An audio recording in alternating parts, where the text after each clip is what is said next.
اندھیرے۔ انسان کی زندگی میں اندھیروں کی بہت اہمیت ہوتی ہے۔ روشنی اور اونچائی میں رہنے والے انسان اکثر بھول جاتے ہیں کہ وہ انسان ہیں، فرشتے نہیں، کہ جن سے کبھی کوئی زیادتی یا غلطی ہو ہی نہیں سکتی، اور اپنی اسی بھول میں وہ خود کو فرشتہ سمجھتے سمجھتے اندر سے وہ شیطان بن جاتے ہیں کہ جو انسانوں کو خود سے کمتر سمجھتا ہے، اور اسی غرور میں وہ شیطانیت کرتے ہوئے انسانوں کے لیے ایک آزمائش بن جاتا ہے، آزمائش کہ جسے ہر حال میں برداشت کرنا ہی پڑتا ہے۔ بس اسی لیے انسان کی زندگی میں اندھیرا ہونا بہت ضروری ہے، تاکہ اسے یاد رہے کہ وہ انسان ہے۔ لیکن اندھیروں کا تعلق صرف زندگی سے تو نہیں ہوتا، اس کا تعلق بعض اوقات موت سے بھی ہوتا ہے۔ آنکھیں بند ہوتی ہیں اور اندھیرا چاروں اور چھا جاتا ہے، پورے وجود کو اپنے گھیرے میں لے لیتا ہے۔ ایسا ہی اندھیرا اس وقت اس کی آنکھوں میں بھی تھا، مکمل اندھیرا، کہیں روشنی کی کوئی معمولی سی کرن بھی نہیں، چاروں اور بس اندھیرا ہی اندھیرا، اور وجود وہ ہر حرکت اور احساس سے جیسے خالی ہو گیا تھا۔ تو کیا یہی موت ہے؟ کیا زندگی اور اس کی آزمائش یہاں اپنے اختتام کو پہنچی؟ شاید نہیں۔ کہیں دور ایک روشنی کا نقطہ ظاہر ہوا، سفید روشنی کا نقطہ جو آہستہ آہستہ بڑھ رہا ہے، ایسے جیسے اس اندھیرے میں اپنی جگہ بنانے کے لیے لڑ رہا ہو، اندھیرے کو مٹانے کے لیے آگے بڑھ رہا ہو۔ نقطہ اب بڑھنے لگتا ہے، اندھیرا آہستہ آہستہ مٹنے لگتا ہے، نقطے کی رفتار آہستہ آہستہ تیز ہو رہی ہے، ایسے جیسے وہ اس کی آنکھوں کو چھونے کے لیے بےتاب ہو، اور وہ آنکھیں وہ بھی جیسے اس نقطے کو، اس روشنی کے پہنچنے کا انتظار کر رہی ہیں۔ کچھ وقت گزرتا ہے اور وہ نقطہ اب ایک مکمل پھیلتی روشنی کی شکل اختیار کر چکا ہوتا ہے۔ اب وہ اس کے بہت قریب آتا ہے، اور اس کی آنکھیں اب جیسے اس سفید روشنی کی اتنی قربت برداشت نہیں کر پا رہی۔ وہ روشنی اب اسے چبھنے لگتی ہے، اور اس چبھن سے بچنے کے لیے اس کی آنکھوں میں حرکت پیدا ہوتی ہے۔ دھیرے سے اس کی آنکھیں کھلتی ہیں، روشنی کی چبھن سے اگلے ہی پل دوبارہ آنکھیں بند ہوتی ہیں، ایک بار پھر آنکھیں کھلنے کی کوشش کرتی ہیں، اب جیسے اس کی لڑائی اس روشنی سے ہو۔ 2-3 بار پلک جھپکنے کے بعد آخر کار وہ آنکھیں کھلنے میں کامیاب ہو جاتی ہیں۔ نظر سیدھا سامنے جاتی ہے، جہاں درختوں کے گھنے پتوں کے درمیان نیلا صاف شفاف آسمان ایک خوبصورت منظر پیش کر رہا ہے۔ وہ جانے کتنے ہی پل سن دماغ کے ساتھ اس منظر کو دیکھتی رہی، جو کسی فلم کا لگتا تھا، جہاں بے ہوشی کے بعد ہوش میں آنے پر کوئی کردار خود کو جنگل کے بیچوں بیچ لیٹا پاتا ہے۔ آنکھیں کھلنے پر اسے بھی تو ایسا ہی منظر دکھتا ہے نا؟ اور اسی خیال پر اچانک جیسے کچھ یاد آیا تھا۔ رات کے وقت اس کا جنگل میں تیزی سے بھاگنا، کھائی کے پاس آ کر رکنا، کسی سے بات کرنا، کھائی میں چھلانگ لگانا، کسی کا اسے تھام کر ہوا میں اوپر لانا، کسی کی غسیلی کرسٹل آئس، اس کا دوبارہ کھائی میں گرنا، زمین سے لگنا، اور اندھیرا۔ ایک جھٹکے سے وہ اٹھ کر بیٹھتی اور پھر کھڑی ہوتی ہے، نظریں اب اپنے چاروں اور دوڑا رہی ہے، بے یقینی، حیرت لیے۔ تو وہ زندہ ہے، مگر ہے کہاں؟ یہ وہ کھائی تو نہیں تھی، یہ درخت اس جنگل سے بہت مختلف تھے۔ اس نے نظر اٹھا کر دیکھا، اتنے لمبے ہرے بھرے درخت اور نیلا آسمان، یہ جگہ کوئی اور تھی، یہ وقت کوئی اور تھا۔ میں کہاں ہوں؟ اپنے آس پاس دیکھتے اس نے خود کلامی کی۔ صبح ہو رہی ہے، تو اس کا مطلب میں پوری رات یہاں بے ہوش رہی۔ کیا بدر مجھے ڈھونڈنے نہیں آیا؟ اسے اب بدر کا خیال آیا۔ اگر پوری رات اس نے اس جگہ، انجان جگہ پر گزاری ہے، تو بدر اقبال اس وقت کہاں ہے؟ کیا وہ اسے ڈھونڈ رہا ہوگا؟ کیا سب کو اس کے جیل سے بھاگنے کا پتہ چل گیا ہوگا؟ اس نے یہ تو نہیں چاہا تھا، وہ تو بس سچائی جاننا چاہتی تھی، اور اب وہ مخلوق جانے اسے کہاں لے آئی تھی۔ کہاں ہو تم؟ میں کہاں ہوں؟ آس پاس درختوں کو دیکھتے اس نے ڈرتے ڈرتے کہا۔ وہیں جہاں آنا چاہتی تھی۔ اپنے پیچھے سے آتی اس ٹھنڈی آواز پر وہ پلٹی۔ وہ سامنے ہی کھڑا تھا، درخت کے اوپر۔ درخت کا قد بھی زیادہ تھا اور وہ اس کے اوپر۔ انابیہ کو گردن مکمل اٹھا کر اسے دیکھنا پڑا۔ نیلے آسمان میں اب اس کا اضافہ ہوا تھا۔ کہاں ہوں میں؟ اسے دیکھتے سوال کیا، جس پر اگلے ہی لمحے وہ ہوا میں سیر کرتا درخت سے نیچے آتا اس کے بالکل سامنے آ کھڑا ہوا۔ رفتار اتنی زیادہ تھی کہ انابیہ بے اختیار ہی خوفزدہ ہو کر ایک قدم پیچھے ہوئی۔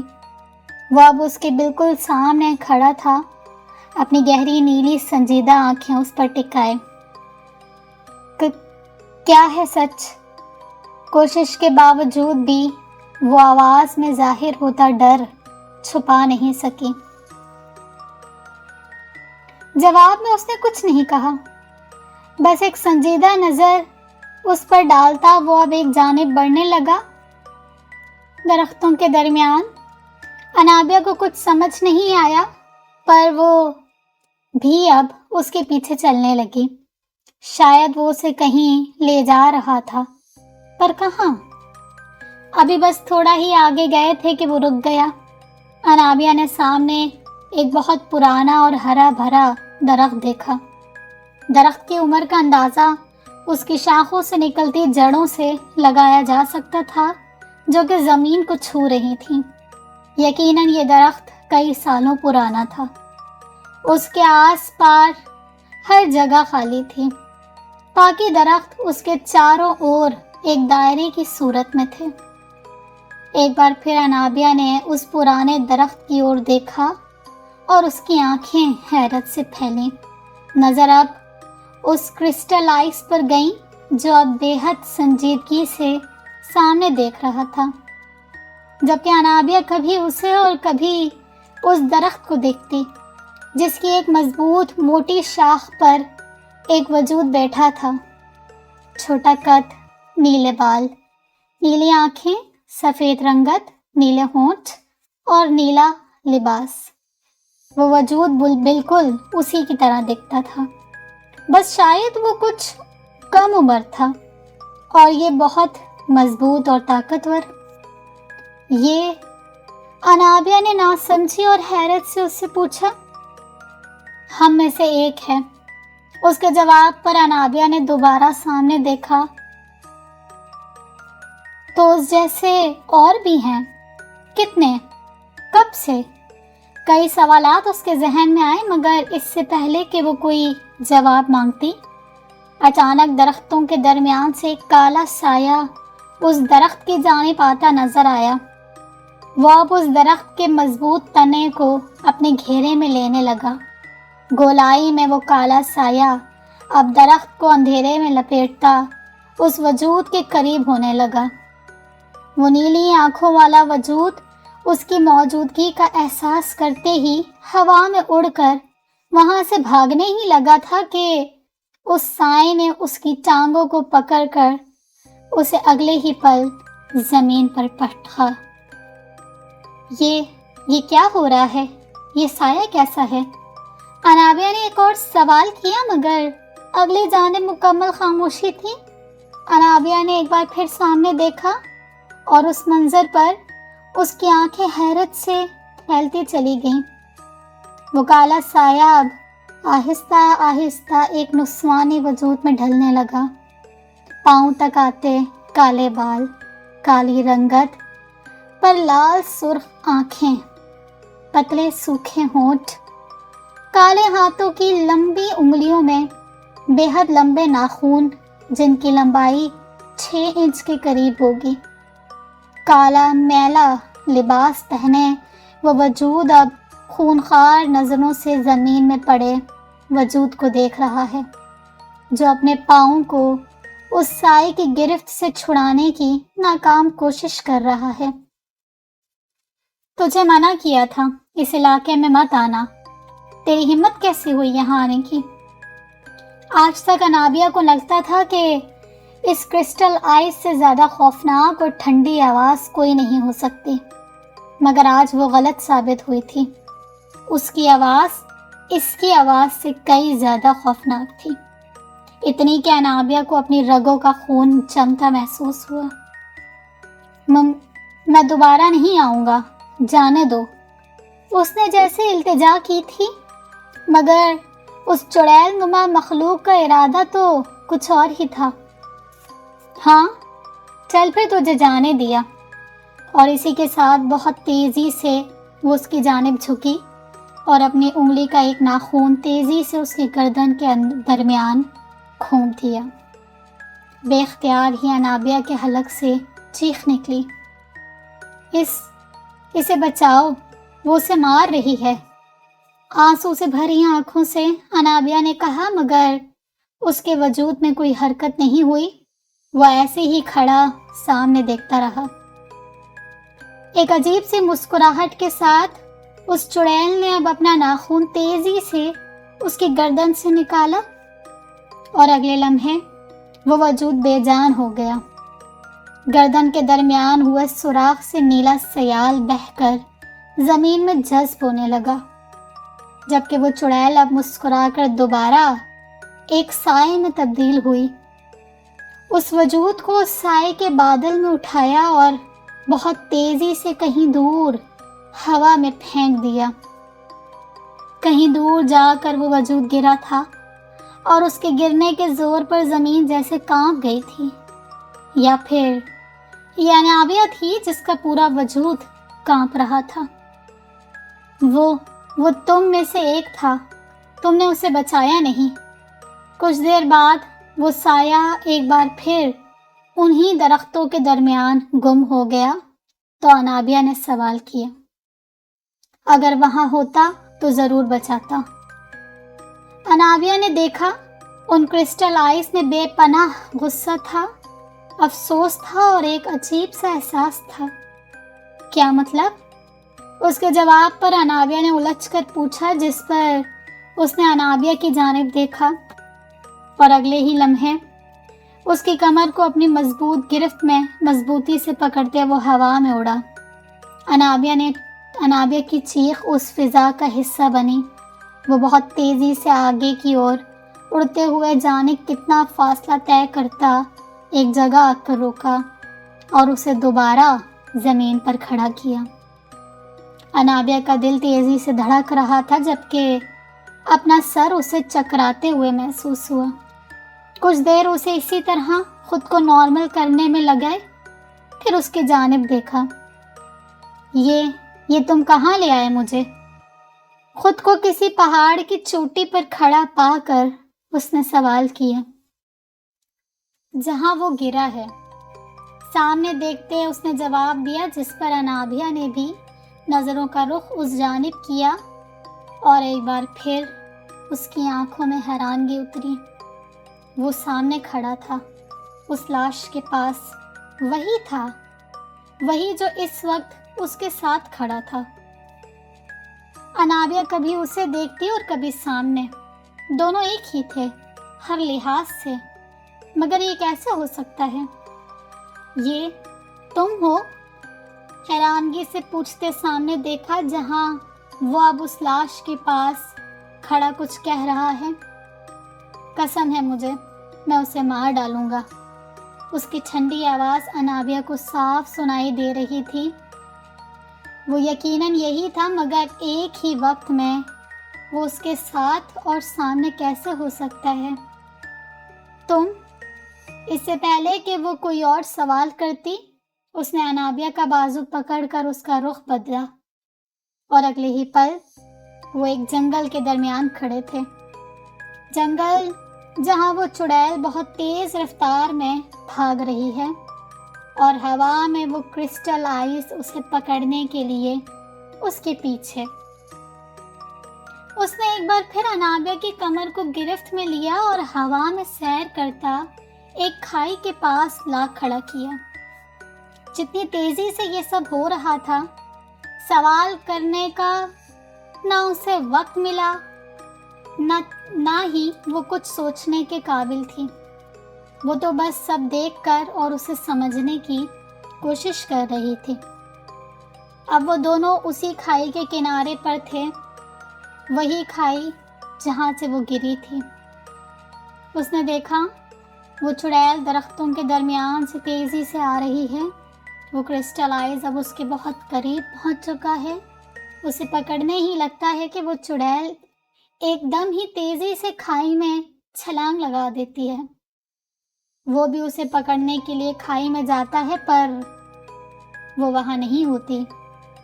وہ ہر جگہ اسے دیکھ رہا ہے مگر وہ کہیں نہیں ہے۔ وہ چڑیل ایک سایہ بن کر اچانک ہی غائب ہو گئی تھی اور وہ کرسٹل بس اسے ڈھونڈتا رہ گیا۔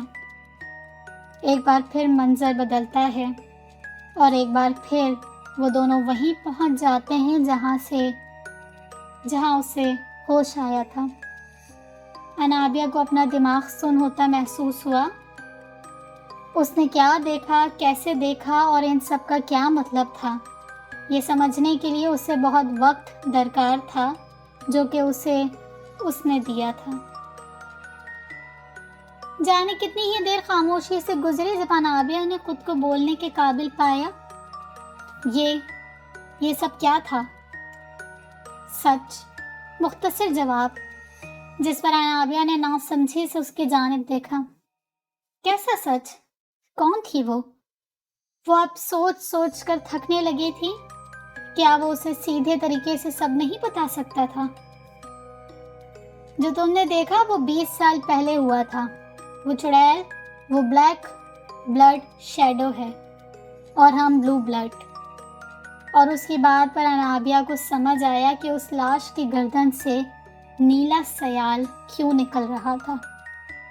بلیک بلڈ شیڈو بہت خطرناک اور بگڑی ہوئی مخلوق ہے۔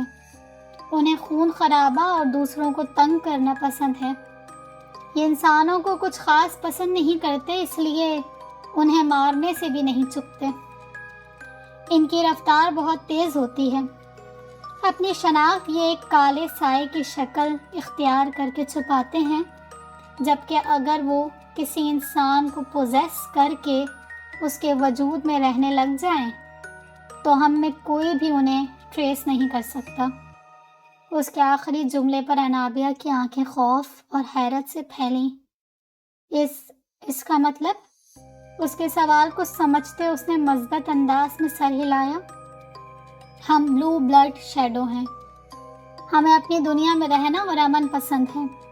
ہم بلیک شیڈوز کو ان کی خوشبو سے ٹریس کر سکتے ہیں، مگر ایسا صرف تب ممکن ہے جب وہ اپنی اصل شکل میں ہوں یا وہ اپنی کوئی قابلیت استعمال کریں۔ کسی انسان کے باڈی میں چھپنے سے ان کی خوشبو بھی ختم ہو جاتی ہے اور ہم نہ انہیں ٹریس کر سکتے ہیں نہ پہچان سکتے۔ یعنی یہ سارے قتل اس بلیک شیڈو نے کیے اور وہ ہم سے نہیں تم سے چھپ رہی ہے۔ انابیہ کو اب آہستہ آہستہ سب سمجھ آنے لگا تھا۔ ہاں، ہماری اور تمہاری دنیا ایک ہی ہے، مگر فرق ٹائم ڈائمنشن کا ہے۔ اس وقت تم جہاں ہو وہ ہماری دنیا ہے۔ اب انابیہ نے اپنے چاروں اور نظریں دوڑائیں۔ اسے اب سمجھ آیا کہ یہ درخت اتنے مختلف کیوں تھے۔ وہ ان کی دنیا میں تھی، یعنی اپنی دنیا سے باہر۔ یہ جگہ کہیں تمہاری دنیا میں بھی ہے، مگر وہاں وقت الگ ہے۔ وہاں رات ہے، یہاں دن۔ اس نے آسمان کی جانب دیکھا، نیلا صاف شفاف آسمان، اور کہیں کسی دوسری ڈائمنشن میں یہ آسمان کالا ہے۔ وہاں جہاں بدر اقبال اب بھی اس کا انتظار کر رہا ہے۔ اسے یہ سوچ کر کچھ اچھا لگا تھا۔ ہمیں تمہاری دنیا میں آنے کی، انسانوں کو تنگ کرنے کی یا ان کے سامنے آنے کی اجازت نہیں ہے، مگر اس رات میں اسے پکڑنے ہی والا تھا کہ اچانک وہ غائب ہو گئی۔ میں نے اسے ہر جگہ ڈھونڈا، مگر اس کی خوشبو کہیں نہیں ملی۔ بہت وقت گزر جانے کے بعد مجھے احساس ہوا کہ وہ تو اس دنیا میں ہی نہیں ہے، بلکہ مجھ سے بچنے کے لیے وہ رول توڑ کر تمہارے وقت میں چلی گئی۔ پھر میں بھی رول توڑ کر اسے ڈھونڈنے وہاں آ گیا، مگر وہاں بھی مجھے اس کی خوشبو کہیں محسوس نہیں ہوئی، یعنی وہ کسی انسان کے اندر تھی۔ اس کی بات پر انابیہ نے چونک کر اسے دیکھا۔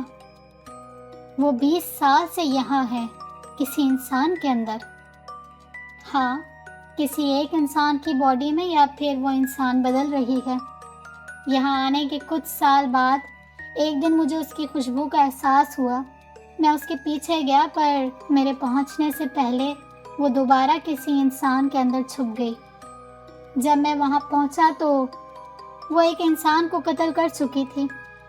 اس دن اسے بھی میری موجودگی کا معلوم ہو گیا، اور تب سے اب تک وہ انسانوں کا قتل کرتی ہے اور مجھ سے چھپنے کے لیے کسی دوسرے انسان کو سزا دلواتی ہے۔ تو پچھلے قتل اس لیے ہوئے؟ کیا وہ کسی لڑکی کی باڈی میں ہے؟ کچھ سوچتے ہوئے سوال کیا۔ ضروری نہیں، وہ کسی بھی جنس کی باڈی میں جا سکتی ہے۔ اسے پہچاننا یا پکڑنا میرے لیے مشکل تھا، اس لیے میں نے ان انسانوں کی مدد کرنے کی کوشش کی جنہیں وہ پھنسا رہی تھی، مگر سب مجھ سے ڈرنے لگے۔ صرف تم نے مجھ سے بات کرنے کی کوشش کی۔ تم میری مدد کر سکتی ہو اسے ڈھونڈنے میں۔ انابیہ نے اب سوالیہ نظروں سے اسے دیکھا۔ تم اتنے سالوں میں ڈھونڈ نہیں سکے تو میں کیسے کر سکتی ہوں یہ؟ تم کر سکتی ہو، کیونکہ وہ اس وقت تمہارے آس پاس ہی کسی انسان میں ہے۔ اس رات تمہارے قریب سے میں نے اس کی خوشبو محسوس کی تھی، اس لیے میں تمہارے سامنے آیا، مگر اس کھائی میں گرنے کے بعد مجھے معلوم ہوا کہ وہ تم نہیں ہو، لیکن وہ تمہارے آس پاس موجود لوگوں میں ہی ہے۔ کس میں، یہ تم پتہ لگا سکتی ہو؟ کیسے؟ اور اس کے جواب میں اس نے کچھ کہا تھا، کچھ ایسا جو انابیہ کو ڈرا گیا تھا، کچھ ایسا جو اسے بچا سکتا تھا، کچھ ایسا جو اس بلیک بلڈ کو پکڑوا سکتا تھا، کچھ ایسا جو ان تمام مصیبتوں کو ختم کر سکتا تھا۔ پر کیا؟ بعض اوقات انسان کو اپنے حالات کا سامنا کرنے کے لیے تنہائی کی ضرورت ہوتی ہے۔ کسی کا ساتھ ہونا یا حوصلہ بڑھانا اچھا لگتا ہے، مگر خود کو سمجھنے اور بہتر انداز میں سوچنے کے لیے تنہائی سب سے بہترین ساتھی ثابت ہوتی ہے۔ ہر انسان اس بات کو سمجھ نہیں پاتا، مگر بدر اقبال اس بات کو بہت اچھے سے سمجھتا تھا۔ وہ جانتا تھا کہ انابیہ کو اس وقت تنہائی چاہیے اپنے ساتھ، اور شاید اس کے ساتھ بھی۔ وہ گاڑی کے فرنٹ سے ٹیک لگائے کھڑا بار بار گھڑی دیکھ رہا تھا۔ اسے گئے 2 گھنٹے ہونے کو تھے، اور اب وہ اس کے پیچھے جانے کا سوچ رہا تھا۔ 5 منٹ مزید گزرے تھے کہ اب جیسے اس کی بس ہو گئی تھی۔ وہ سیدھا ہوا، ایک قدم ہی آگے بڑھایا تھا کہ اسے وہ درختوں کے درمیان سے واپس آتی نظر آئی۔ ایک گہری سکون کی سانس لیتا وہ اب اس کی جانب بڑھا۔ تم ٹھیک ہو؟ فکر مندی سے پوچھا، جس پر انابیہ مسکرائی۔ ہاں، اور اب سے ٹھیک ہی رہوں گی، مسکرا کر کہا، جبکہ بدر نے بغور دیکھا۔ وہ پہلے سے زیادہ مطمئن اور پرسکون لگ رہی تھی۔ کیا وہ آیا؟ اسے اندازہ تو تھا کہ اگر وہ صحیح سلامت یہاں واپس آئی ہے تو یقیناً وہ آیا ہوگا۔ ہاں، مختصر جواب دیا۔ پھر کیا یہ سب اس نے کیا ہے؟ نہیں، یہ سب اس نے نہیں، کسی اور نے کیا ہے، اور وہ بھی انسان نہیں ہے۔ اس کے جواب پر بدر کے چہرے پر حیرانی آئی۔ کیا مطلب؟ کیا کوئی اور بھی ہے؟ بالکل، ہماری زبان میں ایک چڑیل اور اس کی زبان میں بلیک بلڈ شیڈو۔ یہ کیس تو اور زیادہ الجھ گیا ہے۔ ایک بار پھر گاڑی کے فرنٹ سے ٹیک لگاتے کہا، جبکہ انابیہ بھی مسکراتی ہوئی اس کے ساتھ کھڑی ہوئی۔ نہیں، اب کیونکہ ہم سچ جانتے ہیں تو یہ کیس اب کچھ آسان ہو گیا ہے۔ اس کی بات پر بدر نے سوالیہ نظروں سے اسے دیکھا۔ اس نے کسی انسان کی باڈی کو پوزیس کیا ہے اور وہ انسان ہمارے درمیان ہی کوئی ہے۔ اب ہمیں بس اس انسان کو ڈھونڈنا ہے، اسے احساس دلائے بنا۔ اس کے بعد کا کام ان کرسٹلائز کا ہے، کاندھے اچکا کر کہا۔ دور ایک گھر کے کمرے میں کوئی اندھیرا کم کیے اپنے بیڈ پر لیٹا ہے۔ ہمیں شروع سے شروع کر کے کیس پر مختلف طریقے سے کام کرنے کی ضرورت ہے۔ ایک ایسا انسان ڈھونڈنا جس میں کوئی چڑیل چھپی ہے آسان نہیں ہے۔ ہمیں دیکھنا ہوگا کہ اس سے پہلے ہونے والے دونوں مرڈرز میں وہ کس کے اندر تھی۔ اگر وہ انسان آج بھی زندہ ہے تو اسے سب یاد ہوگا، اور اگر نہیں تو ہمیں اندازہ ہو جائے گا کہ وہ کیسے انسان کو چنتی ہے۔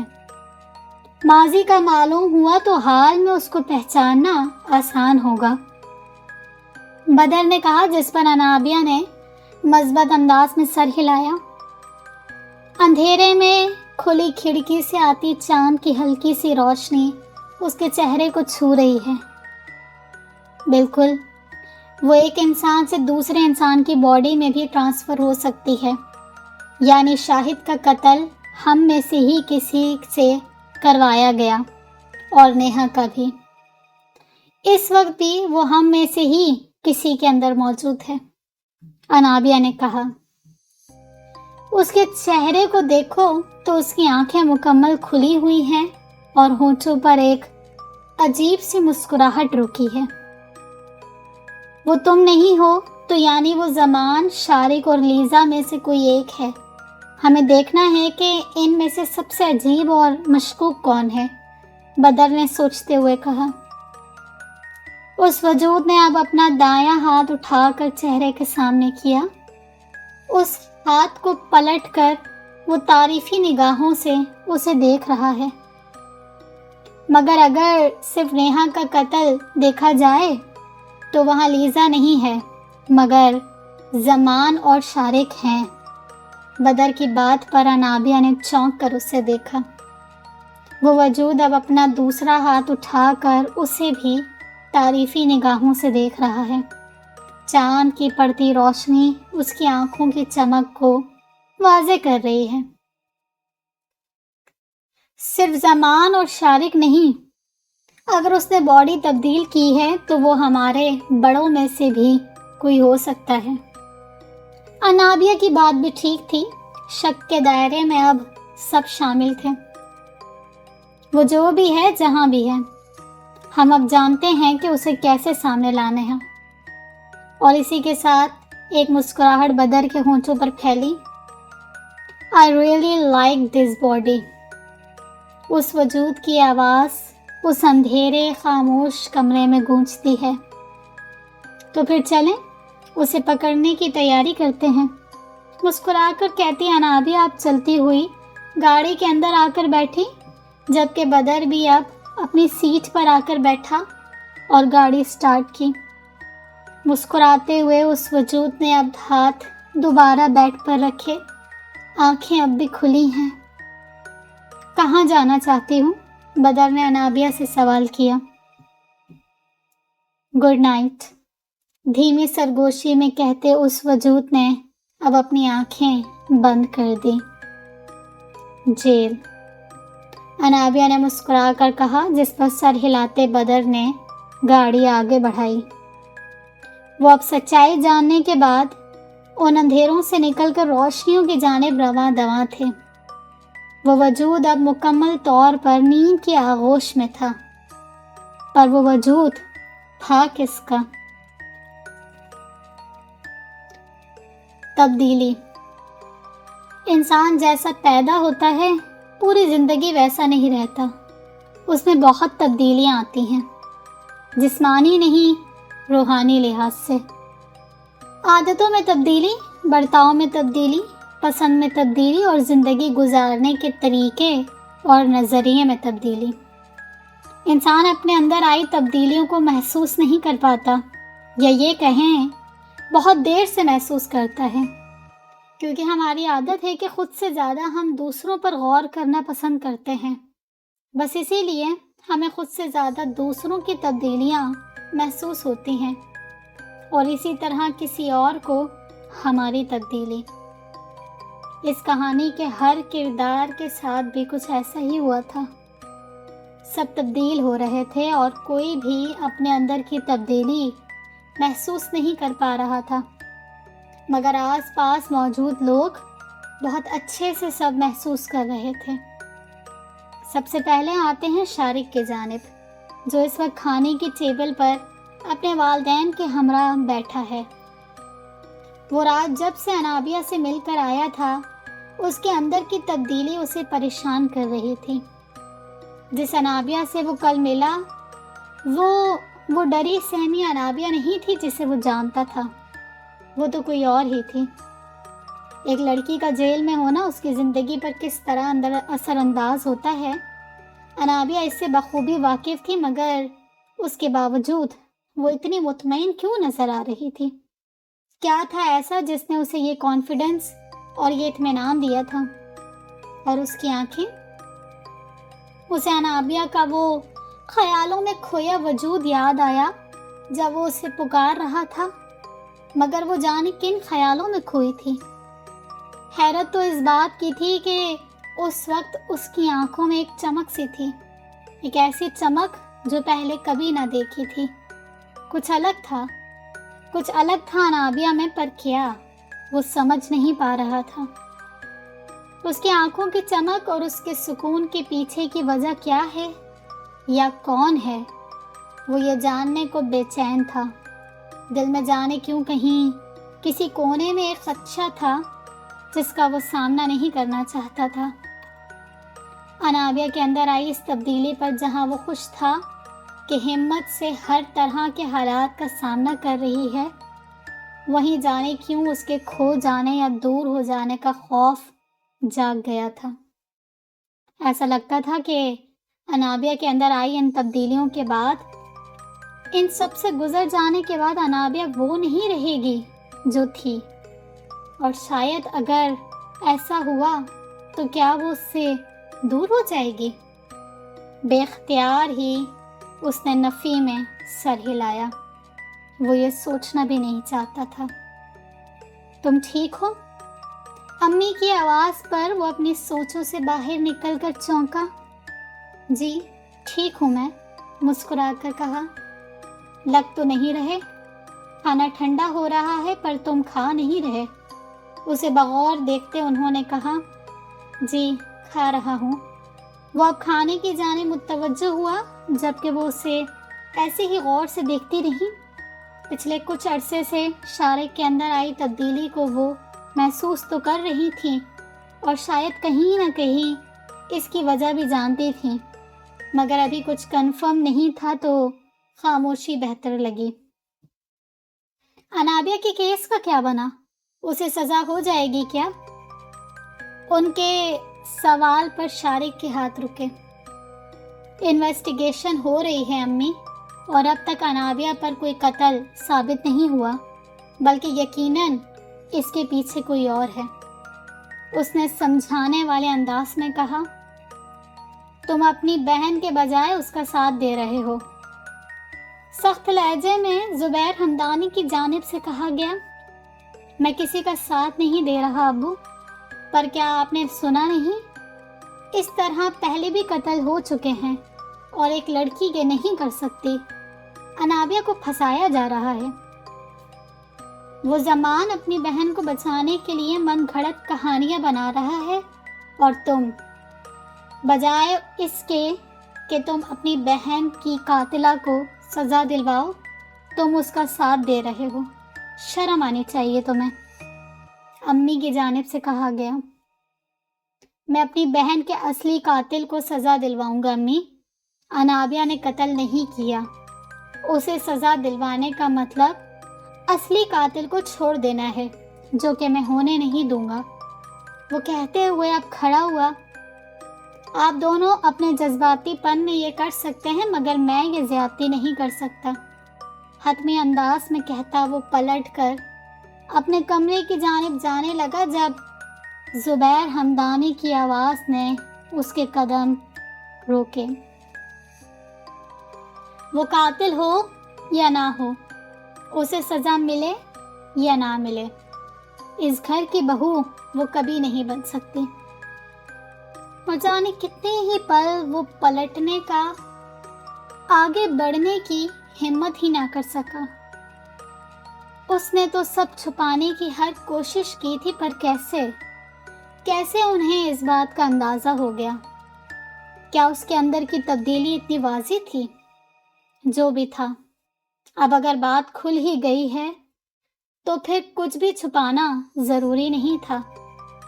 آنکھیں بند کر کے اس نے گہری سانس لی، جیسے اندر کی ساری ہمت جمع کر رہا ہو، پھر آنکھیں کھولی۔ ٹھیک ہے، آپ کی بہو نہیں، وہ صرف میری بیوی بنے گی، مضبوط لہجے اور حتمی انداز میں کہتا وہ ان دونوں کو حیران چھوڑ کر وہاں سے چلا گیا۔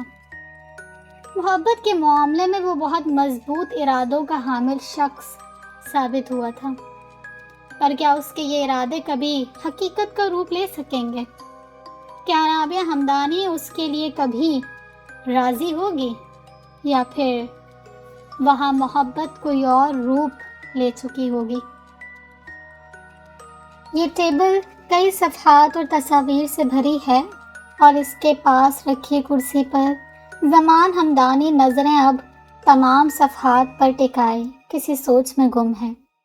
ٹیبل میں رکھے کئی صفحات میں سے ایک پرانے اخبار کا پیپر اٹھاتے ہوئے وہ ایک بار پھر اسے پڑھنے لگا۔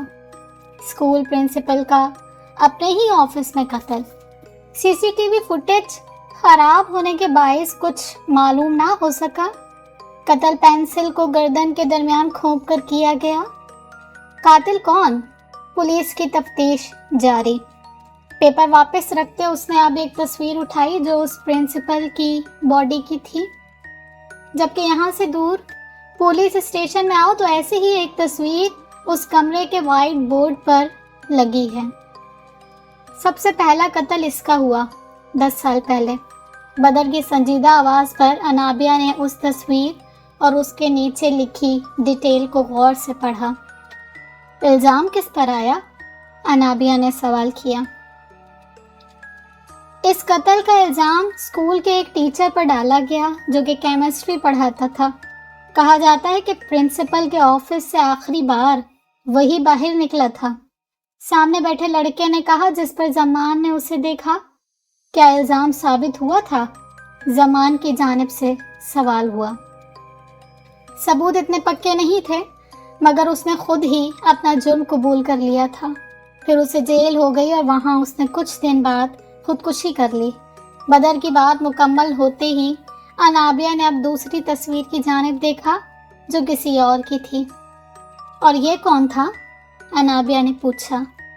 یہ لڑکا ایک گورنمنٹ ملازم کا بیٹا تھا، کالج کے امتحان سے فارغ ہو کر رزلٹ کا انتظار کر رہا تھا۔ اس کی لاش اس کے گھر سے دور دوسرے علاقے میں سڑک پر ملی تھی۔ اس کی موت بھی گردن میں کوئی چیز کھونپ کر کی گئی تھی۔ حیرت ہے کہ دن دہاڑے قتل ہونے والے اس لڑکے کو کسی نے نہ دیکھا تھا قتل کے وقت، اور نہ کسی فوٹیج میں کچھ ملا۔ کہتے ہیں جس وقت قتل ہوا اس وقت وہ سڑک خالی تھی۔ بدر کے جواب پر انابیہ کے چہرے پر افسوس آیا۔ کتنی کم عمری میں وہ اس دنیا سے چلا گیا۔ اور اس کا الزام کس پر آیا؟ وہاں پاس ایک گھر کا گارڈ تھا، اس پر اس کا الزام آیا کیونکہ اس وقت وہ ڈیوٹی پر تھا۔ اس کا کہنا تھا کہ وہ نماز پڑھنے کے لیے گیا تھا جب قتل ہوا، مگر لاش کے پاس سے کچھ ایسے ثبوت ملے کہ وہ شک کے دائرے میں آ گیا۔ اور پھر کچھ دنوں بعد اس گارڈ نے بھی اپنا جرم قبول کر لیا اور اسے سزا ہو گئی۔ زمان نے اس کی بات کاٹتے ہوئے کہا، جس پر سامنے بیٹھے لڑکے نے حامی میں سر ہلایا۔ اگر میں خود پر قابو نہ پاتی تو وہ مجھے